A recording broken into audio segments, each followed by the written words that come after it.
Bonjour à tous ceux qui nous rejoignent pour cette finale d'une intensité incroyable. La grande favorite du tournoi, Miss Châtelaine de la Palisse, vient de perdre son tour. C'est donc à son adversaire de jouer. Il s'approche de la table, il manque de confiance. Regardez comme ses mains tremblent. Ce match est quasiment joué d'avance. Notre championne a été couronnée victorieuse depuis 7 années consécutives. Il n'a quasiment aucune chance de remporter cette victoire. Mais bon, il tente quand même sa chance. Il revient vers la table et c'est incroyable. Coup de poker.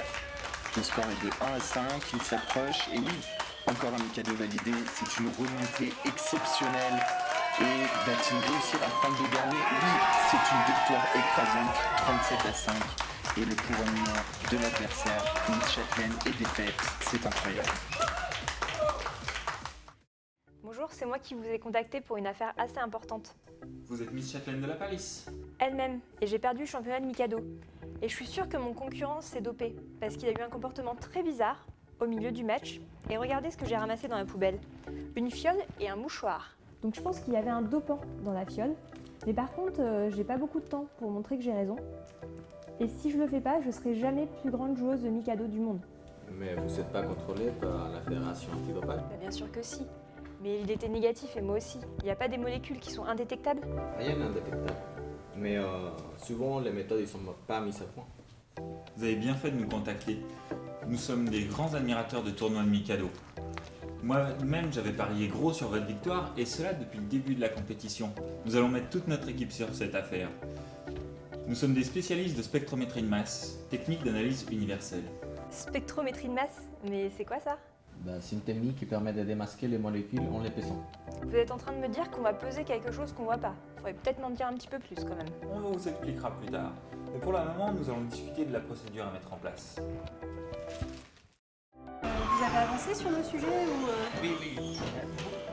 Ce qui vous avait raconté, les gagnants se dopaient. Mais bien sûr. Mais comment ça se fait que le centre antidopage n'ait rien vu?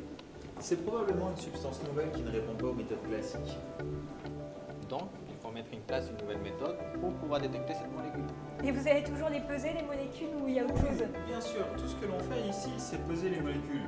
Mais vous vous douterez bien que ce n'est pas aussi simple que de les mettre sur une balance et de regarder le poids. Donc par cette méthode pas si simple, vous allez savoir tout ce qu'il y a dans cette fiole? Oui, nous allons identifier toutes les molécules présentes dans ce mélange. Rien ne s'échappera. La Fédération de Mikado m'a donné 1 mois. Ça devrait prendre qu'une seconde, faites comme à la télé. Oui, mais là, on est au cinéma. Toute la méthode doit être mise au point.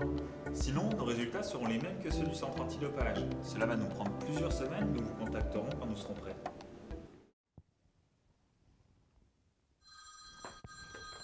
Allô? Allô? Oui. Ok, j'arrive tout de suite. Nous avons compris pourquoi le Centre intercontinental antidopage n'a pas pu démasquer le dopant qu'a pris votre concurrent. Regardez ce qui s'est passé lors de l'analyse classique.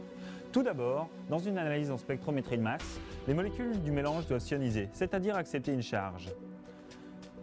L'ionisation a réussi pour toutes les molécules qui ont reçu une charge. Cela nous permet de les trier en fonction de leur poids grâce à l'analyseur. Ici, la technique de séparation consiste à placer un champ répulsif pour les charges que viennent d'acquérir nos molécules. Elles vont donc toutes être envoyées dans l'analyseur, mais leur masse va influencer sur leur vitesse. Le résultat est obtenu, c'est-à-dire que l'on a réussi à attribuer une masse aux molécules en fonction de leur comportement dans l'analyseur. Lors de cette analyse, certaines molécules n'ont pas été ionisées, sont donc invisibles. Et parmi nos résultats, aucune molécule ne peut prouver que votre concurrent s'est dopé. Quoi? Donc je dois me résigner à être humiliée?